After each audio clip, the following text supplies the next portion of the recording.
So that's a major thing here, and it's been talked about for quite some time. So we'll bring in Phil Kerpen, principal at Unleash Prosperity. Tim Phillips is the director of government affairs and global strategies at Nestpoint. Thank you both for being on. Phil, I'll start with you. The president saying that he goes on to say that the media mogul Lachlan Murdoch, business leaders Larry Ellison, Michael Dell, they all could be involved as U.S. investors in the proposed TikTok deal. Murdoch obviously stands out in terms of media. If to be involved in something like TikTok, a very powerful social media platform behind News Corp owning various outlets. Talk to us about that and the impact that maybe TikTok could have if indeed that plays out.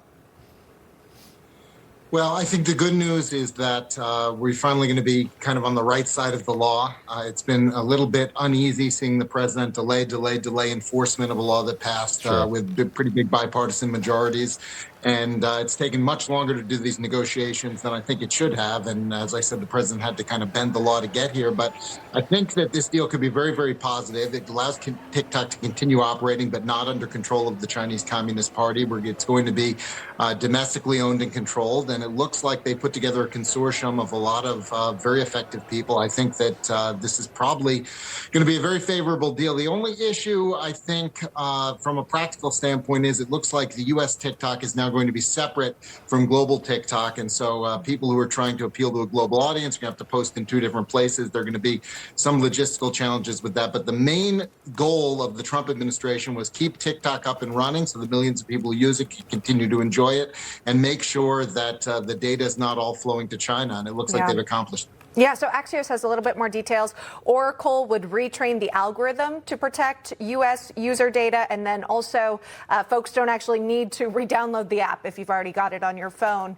But Tim, that's a change. That's great. Yeah, so Tim, we saw TikTok play a role, obviously, in the last political cycle. I mean, President Trump was on the app, or his campaign was. So they used it as a way to reach younger, online users here. Does this become something that just continues on during this new ownership?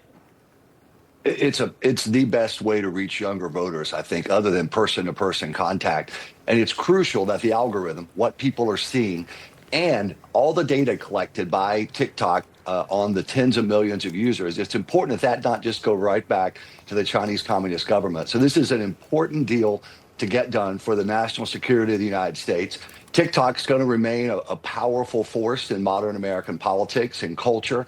And we're competing on the right very effectively because we have more authentic users rather than just some top-down approach that the left uses. And candidly, we've got a better message. Freedom and prosperity sells. All right.